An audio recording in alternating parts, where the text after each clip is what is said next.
Welcome to my YouTube channel చక్కుల JB TV. ఈరోజు చంద్రబాబు నాయుడు గారు నిన్న బాధ్యతలు స్వీకరించి మొదటి సంతకాలు 5 మీద చేయడం జరిగింది. వాటిలో మొదటిగా మెగా డిఎస్సి 16,347 పోస్టులు రిలీజ్ చేయడం జరిగింది.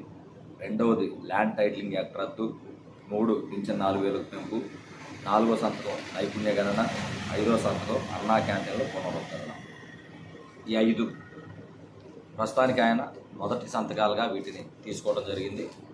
ఇవి ప్రతి ఒక్క సామాన్యుడికి, ప్రతి ఒక్క నిరుద్యోగికి పింఛన్ అనేది ప్రతి ఒక్కరికి ఉపయోగపడేది. నిరుద్యోగులకు వచ్చరికి డిఎస్సి, అన్నా క్యాంటీన్ వచ్చరికి ప్రతి పేదవాడికి ఆకలిన టైంలో ఇవి అనేది జస్ట్ మొదటి ప్రాధాన్యతగా తీసుకోవడం జరిగింది. తదుపరి తన పరిపాలనా విభాగంలో ఏ అంశాలని తను పరిపాలనా విభాగంలో చూపిస్తారు, ఏ అంశాలకు ప్రాధాన్యం ఇవ్వాలో చూసి వాటిని సంపూర్ణంగా తను ఏవైతే హామీలు ఇచ్చారో వాటిని తీర్చేందుకు చంద్రబాబు నాయుడు గారు కృతనిశ్చయంతో ఉన్నారు. ఖచ్చితంగా తీర్చుతారని చెప్పేసి మేము భావిస్తున్నాం. అయితే ఈలోపు ముందుగా చంద్రబాబు నాయుడు గారికి రాష్ట్ర అధ్యక్షుడిగా, టీడీపీ రాష్ట్ర అధ్యక్షుడిగా పల్లా శ్రీనివాసరావు యాదవ్ గారిని నియమించినందుకు ఒక యాదవ్ సోదరుడిగా వారికి మనస్ఫూర్తిగా ధన్యవాదాలు తెలుపుతున్నాను. అలానే ఇక వైసీపీ వారి గురించి ఇప్పుడు మాట్లాడుకుందాం. తాను ప్రమాణ స్వీకారం చేసిన మొదటి దగ్గర నుంచి సోషల్ మీడియాలో వీళ్ళు వదిలిపెట్టారు. వీళ్ళకి ఎంత చెప్పినా అర్థం కాని విషయం ఏంటంటే వీళ్ళని సగం నాశనం చేస్తుంది వీళ్ళ సోషల్ మీడియా. ఖచ్చితంగా ప్రతిపక్ష పాత్ర పోషించాలి. ఖచ్చితంగా వారు ఇచ్చిన ప్రతి హామీని అమలయ్యే విధంగా వారు చేసినా చేయకపోయినా మీరు పోరాటం చేసి అవి ప్రజలకు అందేలా చేయాలి. అందులో ఎటువంటి సందేహం లేదు. కానీ అసలు ప్రమాణ స్వీకారం చేసిందే తడుగా ఒక్కసారిగా హామీలన్నీ అల్లావుద్దీన్ అద్భుత దీపంలో జరగాలని చెప్పేసి కోరుకునే విధంగా మీరు సోషల్ మీడియాలో ఇక మొదలెడదామని సాక్షి ఛానల్లో, సోషల్ మీడియాలో పెన్నులో ఇంకైపోయిందని ఈ విధమైనటువంటి దిగజారుడు ప్రచారాలు మిమ్మల్ని ఇంకా దిగజారుస్తున్నాయి. మీకు ఇంకా అర్థమవుతుందో లేదో, ఇలాంటి సోషల్ మీడియాల వల్లే మీరు సగం నాశనం అయిపోయారు. మళ్ళీ మీరు అదే పంతాన్ని ఎంచుకున్నారు. ఆగండి, ఆలోచించండి, వేచి చూడండి. ఖచ్చితంగా కొంత సమయం ఇవ్వండి. మీరు ప్రతిపక్ష పాత్ర దాదాపు 40% ఓటింగ్ మీకు ప్రజలు ఇచ్చారు. అంటే ప్రధాన ప్రతిపక్షంగా మీరు ప్రజలకు జరగాల్సిన ప్రతి మంచిని చేపించాల్సిన బాధ్యత మీ పైన ఉంది. వారు చేయాలి, వారు చేయని పక్షంలో చేపించాల్సిన బాధ్యత మీ పైన ఉంది.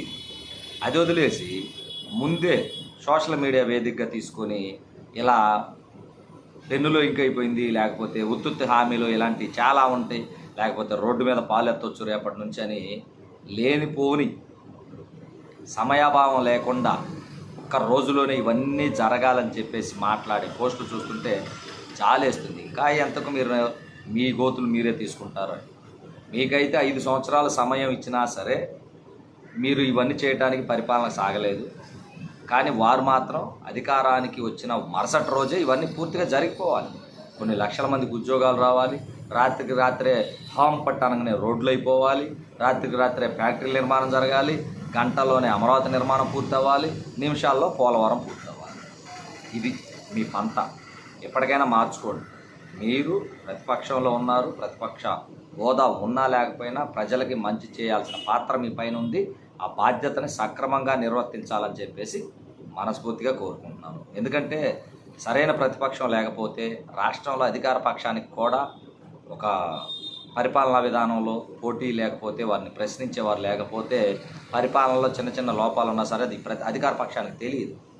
అధికార పక్షం వాళ్ళు మీలానే ఏకపక్ష నిర్ణయాలు తీసుకుంటూ వెళ్తే ప్రతిపక్షం అనేది ఉండి వాళ్ళు తీసుకున్న నిర్ణయాలు ఎత్తి చూపిస్తుంటే వాళ్ళకి మంచి చెడు అనేది అర్థమవుతుంటుంది. దాని ప్రకారం వాళ్ళు పరిపాలన సాగిస్తారని చెప్పేసి మనస్ఫూర్తిగా కోరుకుంటూ రాబోయే రోజుల్లో ఆంధ్రప్రదేశ్ రాష్ట్రాన్ని అభివృద్ధి పదంలో తీసుకెళ్లేందుకు నారా చంద్రబాబు నాయుడు గారు కృషి చేస్తారని, ప్రతిపక్షంలో ఉన్న జగన్మోహన్ రెడ్డి గారు వారి యొక్క చేస్తున్న పొరపాట్లు, తప్పులను ఏలెత్తు చూపించేసి ఆ తప్పులు జరగకుండా చూడాలని, రాష్ట్ర ప్రజలందరికీ మీరిద్దరి వల్ల మంచి జరగాలని మనస్ఫూర్తిగా కోరుకుంటూ, ఏదేమైనప్పటికీ కొంత సమయం తీసుకొని చంద్రబాబు నాయుడు గారి మీద, టీడీపీ పార్టీ మీద మీరు వాళ్ళ యొక్క పరిపాలనా లోపాలను ఎత్తి చూపించడం తప్పితే మీరు ఇదే పనిగా ఇక చేతిలో సెల్ ఉంది, ఇంట్లో టీవీ ఉందని చెప్పేసి ఇదే పనిగా వారి మీద మళ్ళీ విషప్రచారం మొదలుపెడితే అది మీకే నష్టం అని చెప్పేసి తెలియపరుచుకుంటూ, నా వీడియో చూస్తున్న ప్రతి ఒక్కరు ఈ వీడియోని షేర్ చేయండి, నా యూట్యూబ్ ఛానల్ సబ్స్క్రైబ్ చేయండి. జై జవాన్, జై కిసాన్, జై హింద్.